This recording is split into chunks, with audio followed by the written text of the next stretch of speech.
Greetings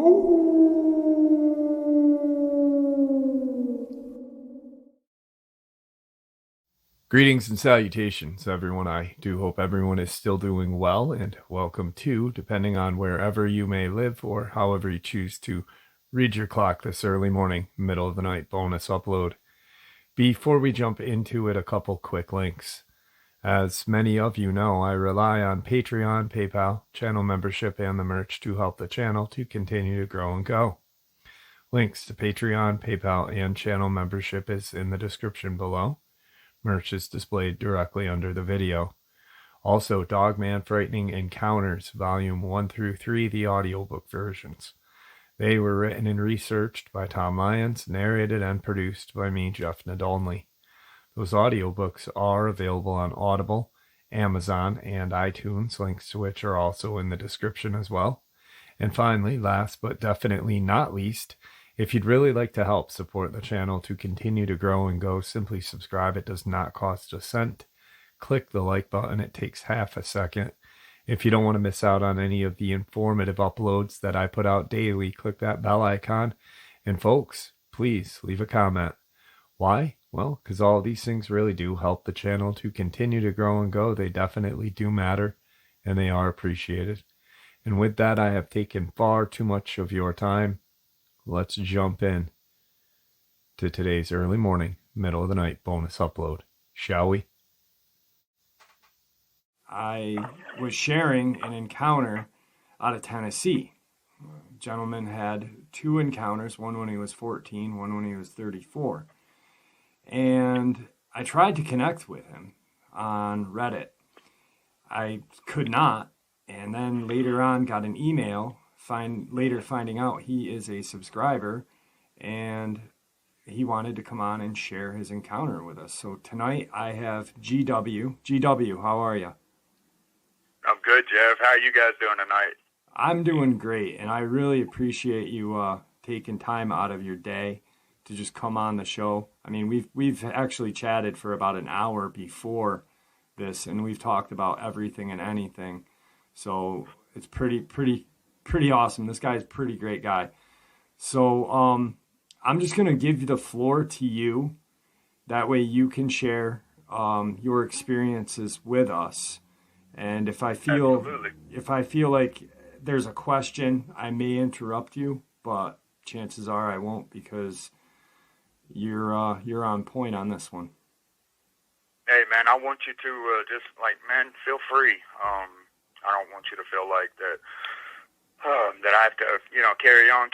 I mean, we've been having a good conversation this whole time, so, I can probably talk my ass off. But if there's anything at all that you want to slip in with, man, you go right ahead and you do that. But all right. Other than that, man, you just let me know, and I'll take it from here then. It's all you, brother. All right, what's up, guys? Dogman family. Just want to say, Jeff, man, thank you so much, man, at least for giving me a platform to share this experience because Jeff had recently read this experience. I had only written it almost like 10 days ago. This experience happened in August, and so this experience here is all just really brand new to me. But so I will tell you the way that I kind of wrote it on Reddit. So when I was 14 years old, me and a buddy of mine and a bunch of more friends, but we used to all hang out with, but mainly me and my buddy Ronnie used to hang out and kind of just roam around the woods and just do the kind of stuff that boys do, especially here in Tennessee, country boys.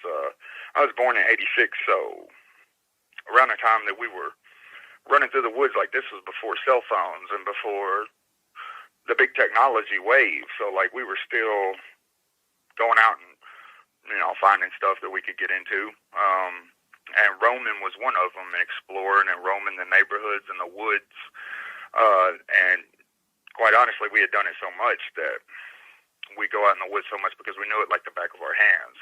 Felt very comfortable with it. Did hunting, did a lot of squirrel hunting, deer hunting back there.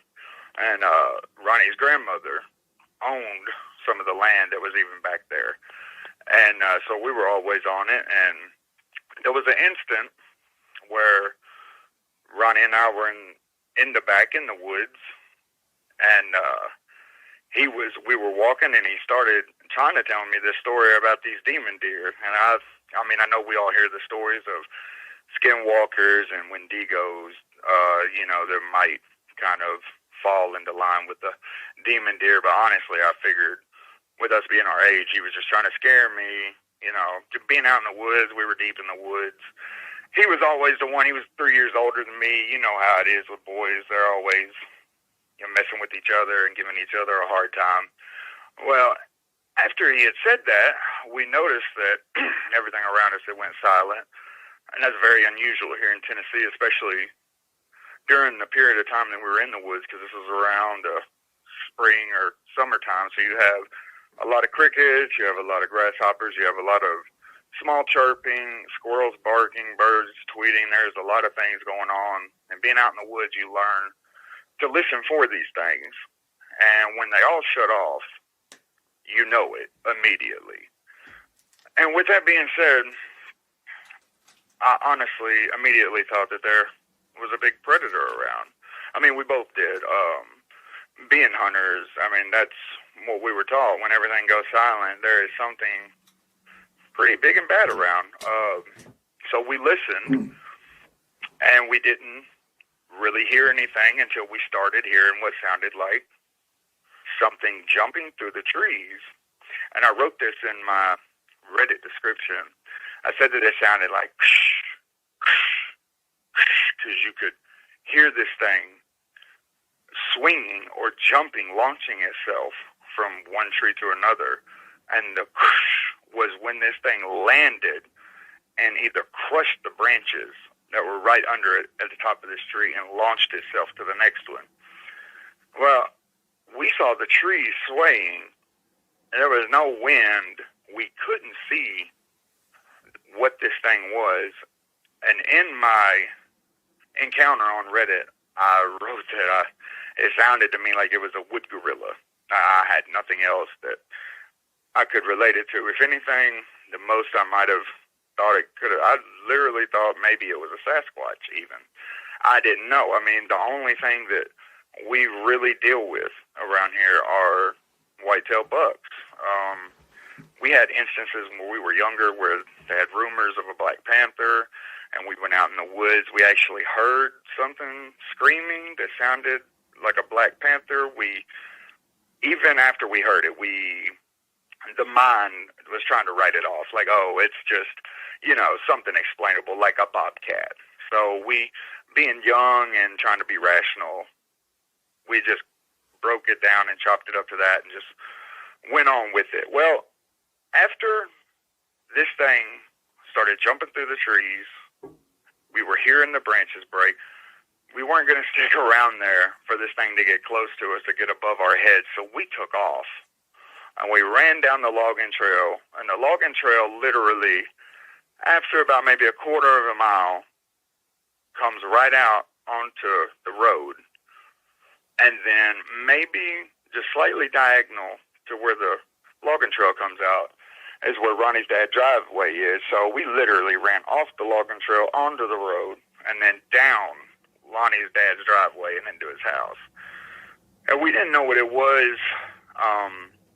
I literally even kind of thought that maybe Lonnie was trying to pull some gag on me with the stuff that he was saying about the demon deer, especially how it had just happened right after he had been talking about it. So from that point, we never spoke about it again. Now, that was when I was 14 years old. I'm not sure what the year was, what that would have been, maybe 2000 or 1999. Well, anyways, fast forward, let's say 20 years to this year I'm 34. And recently, earlier this year in 2020, after the COVID outbreak, my mom started having trouble swallowing. She had gone to the doctor, and they told her that she had pneumonia. And so she literally thought that she was having trouble swallowing, that it was something to do with pneumonia. She even got tested for COVID. they thought that maybe she might have had that because, COVID was supposed to be messing with your breathing and your lungs, and if she had pneumonia on top of that, then, it probably would have been important for her to know. So she got the test, and it was negative, and so we ended up finding out that the lump, she couldn't swallow, she had a lump, and it was cancer. Well, that was July 26th of 2020, and the doctor told us that she had, and he literally said weeks, days, hours, just didn't know. And she lasted from July 26th, 2020 to August 11th, 2020. So the second encounter that I had was on August 14th, which would have only been 3 days from my mother passing.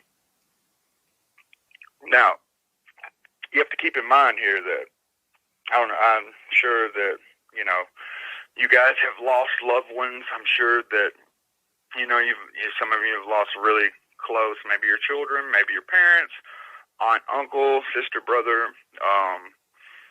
So you know the feeling when you lose someone really close. And you kind of start thinking about your own mortality. You might not even care about your own mortality because, because you're stricken with grief. With what you've been dealing with recently, especially, someone close to you, like your mother has died. So you have to think about that, about this encounter happened 3 days after my mother passed. So I'm sitting out back at the house my mother lived in, and I was burning the wood and, just being by myself because I was just dealing with the grief of her loss. And that's when I hear the snap, something moving in the woods. Now, the woods from the fire pit was only 15 to, at the maximum, 20 foot. And it wasn't even fully dark outside. It was dim. I would say, like, dusk, but it wasn't fully dark. And I'd even been burning the fire earlier when it was still sunlight out because, like I said in my story that the pecan wood is really hard to burn. So you, have to get your kindling going, and then you gotta put this wood on it because we got it for free, so I'm just burning it, whatever. So I'm just sitting back there chilling, and I hear this just right in the tree line, and so it's only about 20 feet away, and I snap my head up and I look over, and I just can't believe what I'm seeing. I like I said, I was smoking a bowl of pot, and I know I even said in the story, you might think that I might have hallucinated it. I've never seen anything that was 8 foot tall walking wolf. Never. I've seen, maybe little transparent things or little, a little bit of waving. I've never seen an 8 foot walking wolf. And so, with my mind state, my mother had just died. This walking wolf is standing there. Now I'm thinking, what the hell are you gonna do? What are you gonna do? You gonna eat me? Or that's what you're gonna do? You're gonna tear me up? And immediately, it wasn't telepathic. But as I was looking at this creature, I could sense it was telling me, why are you acting like the animal? Why are you acting like an animal? Why are you acting like the Neanderthal? Or where is this energy coming from? And I immediately thought to myself,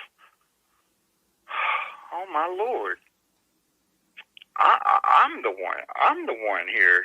I'm the one with the issue.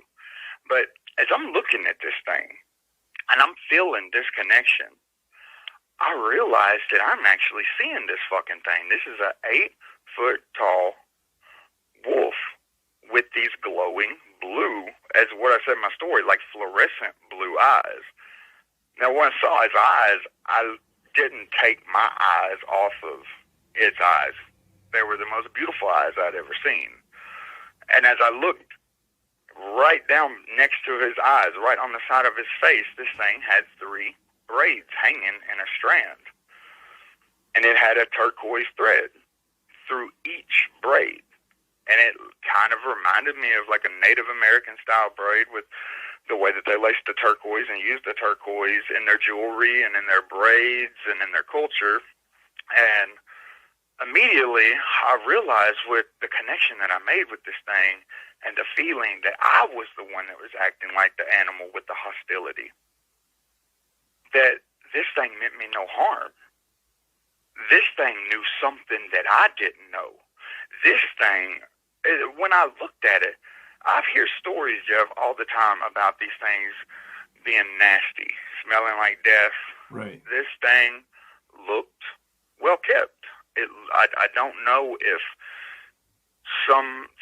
another maybe werewolf these two were keeping each other maintained, or even if this werewolf was doing it by himself, but his hair was well kept. This thing looked intelligent. It looked tamed. I even said in my story that it looked enlightened.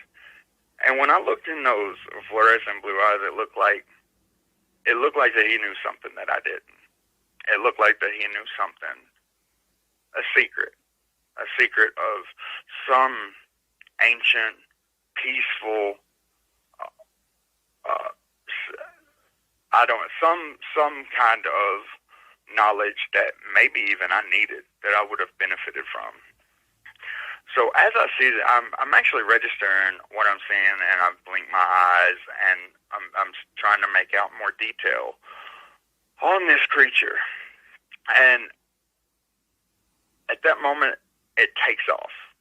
Now, it felt like to me, because the moment that I started thinking about the fact that I needed to notice something on it is when it took off. I feel like these things or this one was telepathic, like it could totally read my thoughts, my energy, before I didn't even have to say anything. I could relate what I needed to through, I don't know if it would be intuition or just feeling or just some kind of spontaneous connection, but this thing ran off as soon as I started trying to actually, get a little bit more of a clearer perspective of it, which made me think that, it knew what I was thinking. But at that moment, I realized that this was the creature. This was the creature that me and Ronnie had run into that was in the tree almost 20 years ago. And it wasn't like I saw it and I was like, oh, well, I guess that's it. No, it was a connection. As soon as I looked into its eyes, I knew that that was it. I knew there was no mistaking it. There was no misstepping or tiptoeing around that. He was the one. Now, I don't know. I've heard of a lot of stories about Dogman, and I've heard a lot of stories about even alpha Sasquatches, being really aggressive and displaying some really horrific behaviors and animalistic behaviors. But this thing seemed more civilized than I was at the time. I'd lost my mom, and I was almost in like a kamikaze mode. Like, kill or be killed. I don't care. I miss my mother, and hell, honestly, I don't even want to be in this damn messed up world anymore. So, and then hell, here's an 8-foot tall werewolf. Hell, do me a favor. And you know what? He schooled me. It's like the werewolf schooled me on how to be civil.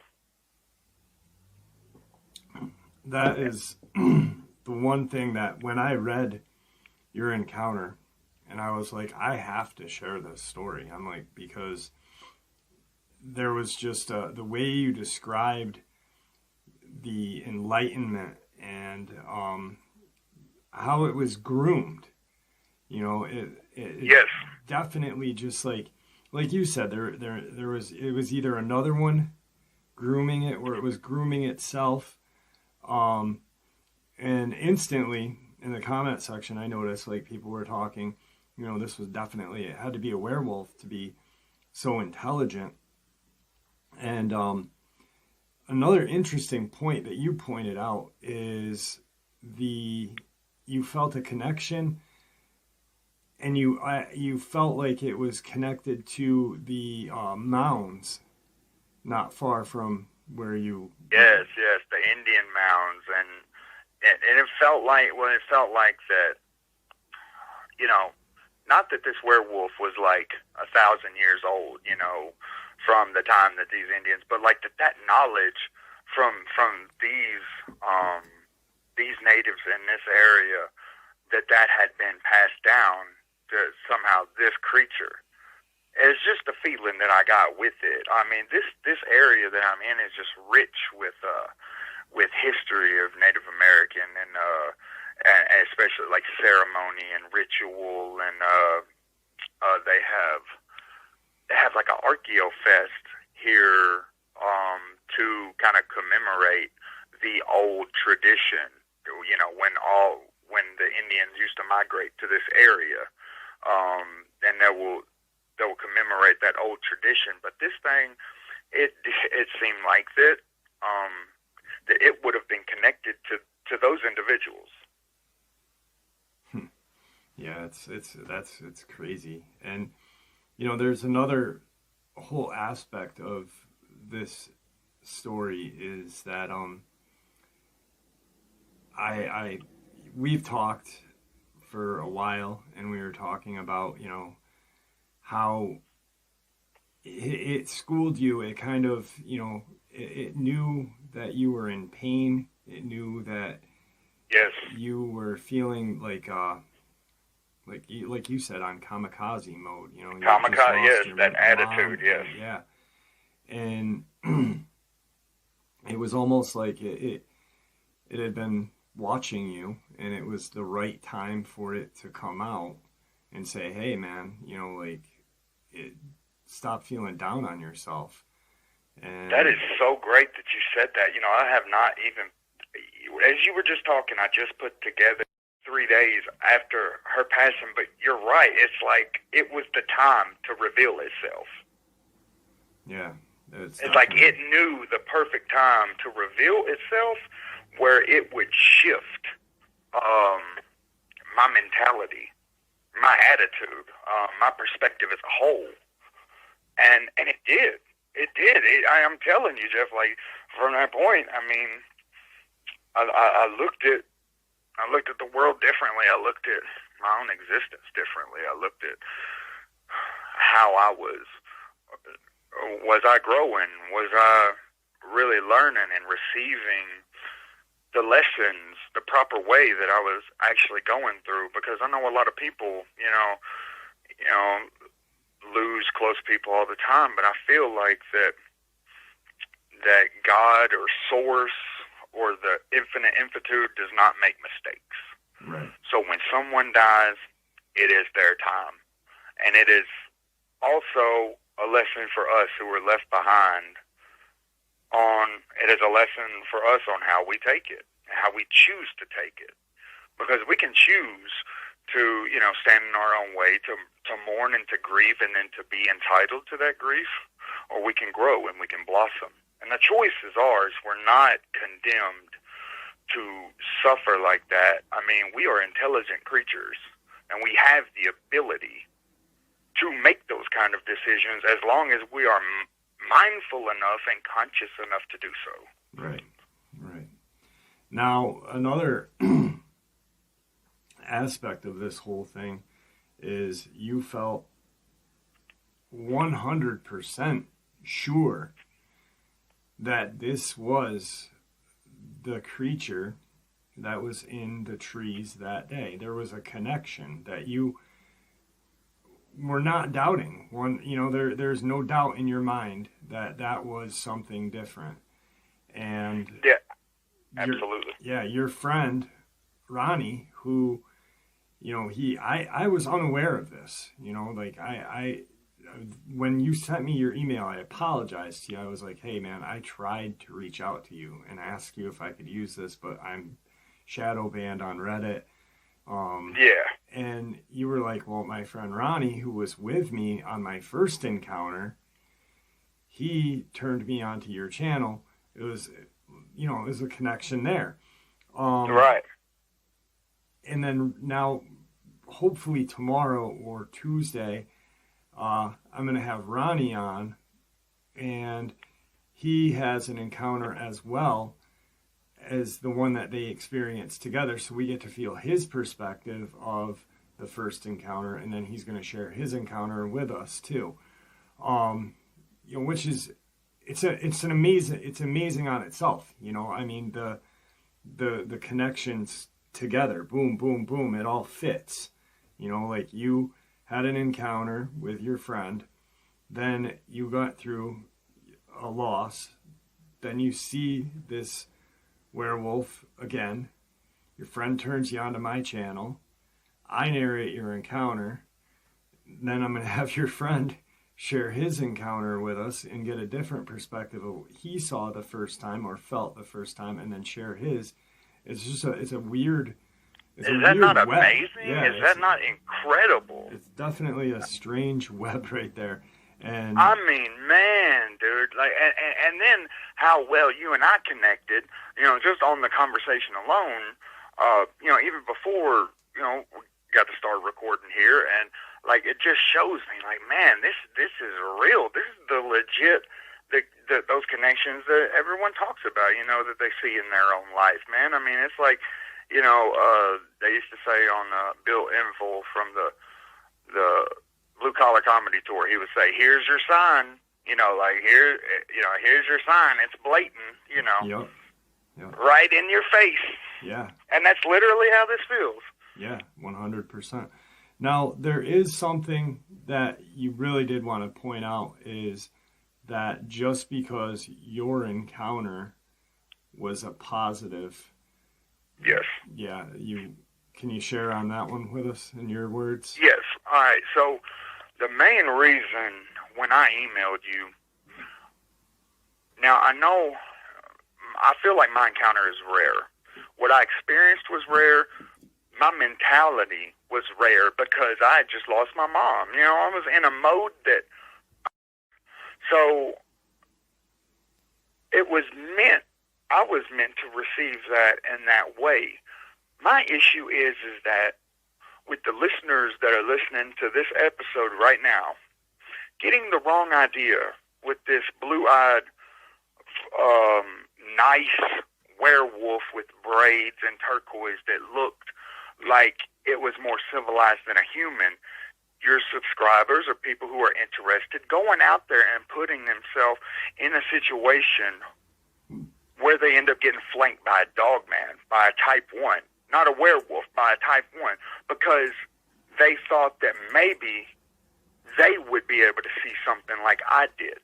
I do not want anyone or any of your subscribers or anyone that might even come by this episode to put themselves out in these specific locations or into a location that you might think one of these creatures would be, to try to experience what I experienced, because what I've experienced is very rare, and I think it was meant for me. I don't want anyone getting hurt, because I feel like that this was 1 in 100, maybe 1 in 1,000, I'm not sure. But from all the other experiences that I've heard with the type 1s and these dogmen, you do not need to be going out trying to connect with these creatures, and I do not care if it has a turquoise braid. I don't care if it has blue eyes. I don't care if it has a box of donuts. Don't do that shit. We aren't sure what the full agenda of any of these creatures are, and I don't care, what they're telling you or what they're showing you. You just have to be careful, and I just didn't want your subscribers to hear this story and just be blown away and just in shock, and this be so different from all the other vicious and nasty and negative encounters that everyone else has had with these creatures, and then be inspired to try to go out and mimic or replicate that same situation and get hurt by actually coming into contact with a type 1. Right. And that was the main reason why I wanted to come on here, share my story, but then also, leave a period, a very strong period at the end of the story, being as that please do not go put yourself in a situation that you might not come back from. Right. Trying to, fulfill some kind of weird fantasy that you might have with these creatures. Yeah. Whatever the hell that may be. Yeah, because, you know, just like your friend Ronnie, you guys had that, and he actually had a completely 100% different encounter at the end of his, Yes. you know, so, which we will definitely hear in the future. But, you know, it's, I can only say that I've only heard since I've been doing this. Yours and another person named Zach who had made a connection. You talking about Zach from Alabama? Yeah. Who Yeah, made a I heard connection that with the one. werewolf. Yes. And then made a connection with a Native American. And it kind of... These two are very rare encounters, you know, and... Absolutely. You know, like you just said, there was a comment actually last night in the comment section that said, they draw us in sometimes with a show of kindness or a show of whatever, and then boom, we're gone, you know. But this was I could see completely how different, you know. I could see how a smart dogman, a dogman of a higher level intelligence, might try to use a human's empathy against them to pull them in to flank them. Yeah. You know, it would just be. It's just like, you know, if some robber went up to some old woman and helped her across the street and did that nice deed, but then yanked her purse at the end of it and ran off. Right. You know, it's the camouflage technique to lure you in to get you close, to snatch you up. Yeah. Yeah. Absolutely. And I just that was the main thing. I don't, because I saw people, and I read the comments in the video when I heard that, you know, my encounter on your video, and you know, I saw how interested people were, and instantly, I'll be honest with you, I was just a little afraid, because that's immediately what I thought of, was that these people are going to go put themselves in a line of fire to try to see what I've been talking, what this thing that I've experienced, and that they're going to experience something else. And I mean, who's to blame other than I mean, I'm the one that, if I tell you my encounter and you get the motivation to go out there because of that, I'm going to feel guilty as hell. Karma. But you know, I mean, it is what it is. But I mean, really, that's a big one. I just want people to be safe, man. I agree 100%. I agree. Well, it was awesome having you on the show tonight. GW also has a YouTube channel. I'm going to include that link in the description below. It's not a Dogman related channel, but give us a brief description of your channel really quick before we end the upload. So my channel is just man, I only have like 522 subscribers, but it's a channel of reflection and spiritual reflection. You know, asking yourself if you know who you really are. Who is the one that you think you are? Who is the one? Do you know the one that you think you are? And some of these videos will even show you that sometimes even what we think we know is not all that it's cut out and made to be. And sometimes, for many, many years, we carry the wrong idea of ourselves. And we need to make sure, that are we wearing a mask, throughout our life, or are we being our most authentic self? And really, these videos are just videos to try to help acknowledge, enlighten, and make sure that you are being your true, authentic self. Right. Now, what's the title of your channel? Well, it's Shri, S-R-I, Shri Bodhi G Samadhi. Okay. And I'll have the link and title in the description below. Yeah. So everybody, if you guys are interested, go over and check it out and, support GW's channel. All right, guys? GW. Now, I want to, if you don't mind, Jeff, I just want to say one thing to all you guys out there in the Dogman community. Just want to tell you guys that, Like, I'm really proud of you guys, the way that you handle yourself in the comment section, the way that you support one another, the way that the kindness keeps generating and flowing. This is the type of community that people want to be a part of, and I just want to tell you guys that I'm so proud of you, and I want you to please continue just being your genuine, authentic selves. Yeah, awesome. I agree 100%. I'm happy with how the community is because we're very supportive, and the support in the comment section. It's very rare to find on the internet these days, man. Yeah, there's tons of keyboard warriors out there.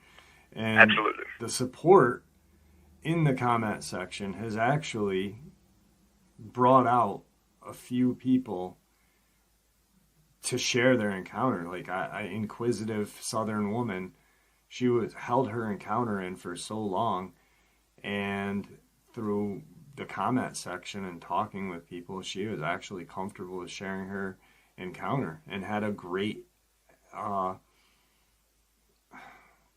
response. There was a great response, and she was able to share her encounter and get whatever she had on her chest lifted. And it's what the channel is based on and based for. So just to let people blossom. Yeah. Let them blossom. Absolutely. Well, brother, it was great having you on. I want to thank you. Thank you so much. And I'm looking forward to talking to Ronnie. I know that you're going to get in touch with him, and I am too as well. So thanks again, man. Sir. Thank you, Jeff. I appreciate it. And thank you guys. You guys have a great night. All right. Bye-bye. And there you have it, folks. I do hope you all enjoyed this early morning, middle of the night bonus as much as I enjoyed sharing it with you. I'd like to thank you for supporting the channel. It is, after all, your support that helps this channel to continue to grow and go, and honestly what gives us all a place and a chance to share our experiences and theories judgment-free. Everyone is simply treated with the respect that we all deserve. Please, everyone, stay safe, happy, healthy, and ever vigilant, keeping an eye on our children, pets, family, and our friends. These creatures are real. They are out there and dangerous. Share this information with those you love and care about, and it may just help save their lives someday.